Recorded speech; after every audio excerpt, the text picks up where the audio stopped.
राधे राधे प्रिय अनुरागियों, अपने दैनिक जीवन में कभी ना कभी आपने सुदामा का नाम तो सुना ही होगा। लेकिन क्या आप इस तथ्य से परिचित हैं कि सुदामा का नाम कृष्ण कन्हैया से क्यों जोड़ा जाता है? श्री मंदिर के पिछले एपिसोड में हमने आपको प्रभु के गोवर्धन पर्वत से जुड़ी कथा सुनाई थी।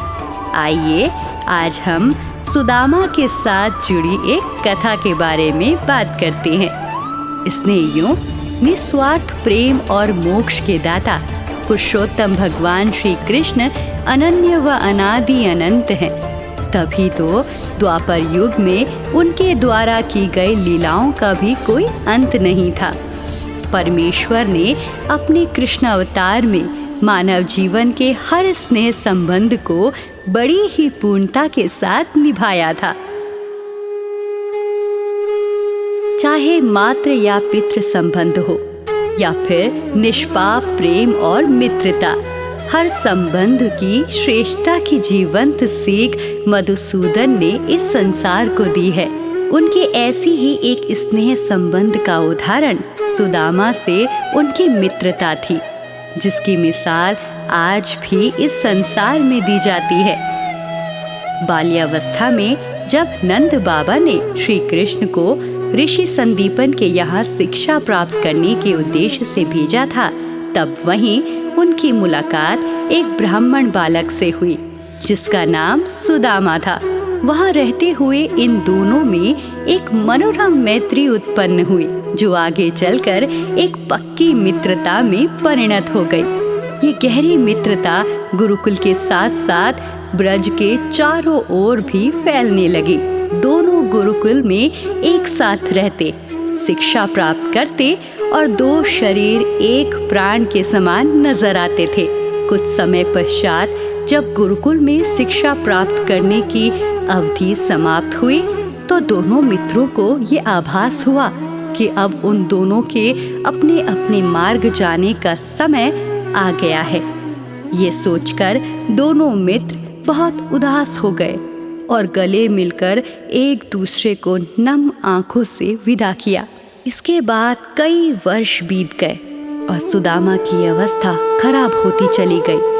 दरिद्रता की ऐसी मार पड़ी कि उनके लिए अपना घर संभालना भी मुश्किल हो चुका था।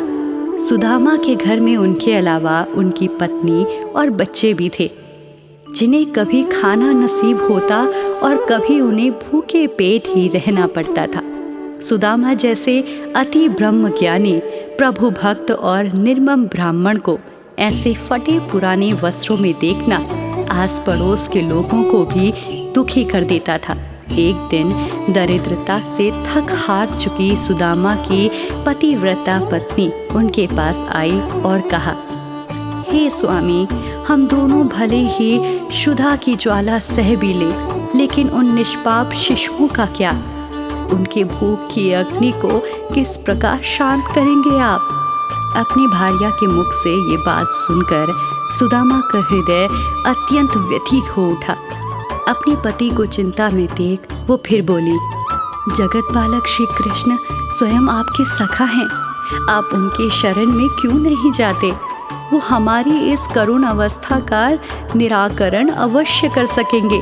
पत्नी की बात सुनकर सुदामा ने उत्तर दिया, प्रिय, मुझे भगवान कृष्ण के दर्शन कैसे प्राप्त होंगे? मैं तो ये भी नहीं जानता कि वो इस समय कहाँ निवास कर रहे हैं। इस पर सुदामा की पत्नी ने कहा, लोग कहते हैं कि वो कर्णावतार द्वारका नगरी में निवास करते हैं, और तो और जो भी दुर्भागा अपनी वेदना लिए उनके पास जाता है, वो उन्हें अपने चरण कमलों में स्थान देते हैं। फिर आप तो उनके प्रिय मित्र हैं, वो अवश्य ही आपसे मिलकर अत्यंत प्रसन्न होंगे।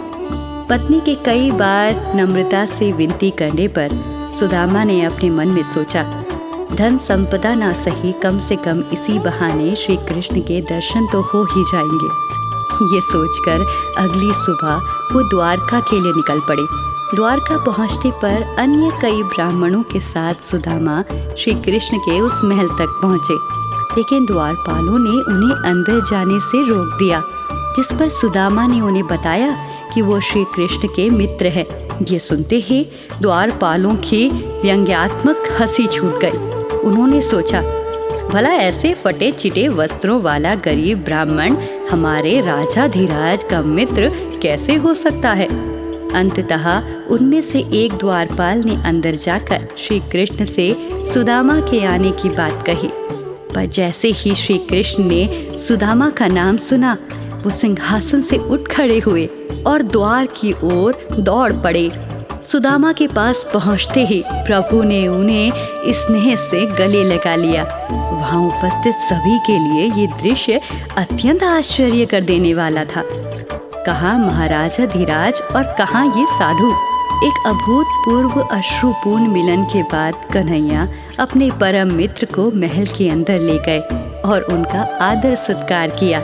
प्रभु ने स्वयं सुदामा के चरण पखारे और उन पर चंदन का लेप लगाया। इसके बाद दोनों ने बैठकर गुरुकुल के पुराने दिनों का स्मृतिचारण किया। सुदामा तो श्री कृष्ण की ऐसी महत अवस्था देख बहुत शर्मा रहे थे। वहीं करुणा घन के मुखमंडल से शिशु सारल्य छलक रहा था। इसके बाद सुदामा ने अपनी पत्नी द्वारा दिया गया चिवड़ा, जो उन्होंने कृष्ण के लिए भेजा था, प्रभु को अर्पित किया। श्री कृष्ण उस चिवड़े को देख इस प्रकार खुश हो उठे जैसे किसी शिशु को उसका प्रिय व्यंजन मिल गया हो। प्रभु ने बड़े प्रेम से उसे खाया और कहा, ऐसा स्वादिष्ट अमृत तुल्य स्वाद मैंने आज तक नहीं पाया। इसके पश्चात दोनों मित्र भोजन करने बैठे और सुदामा अपने मित्र श्री कृष्ण के पास 2 दिन तक रुके और तीसरे दिन उनसे वापस जाने की आज्ञा ली। श्री कृष्ण उन्हें कुछ दूर छोड़ने भी आए और सुदामा को गले लगाकर विदा किया।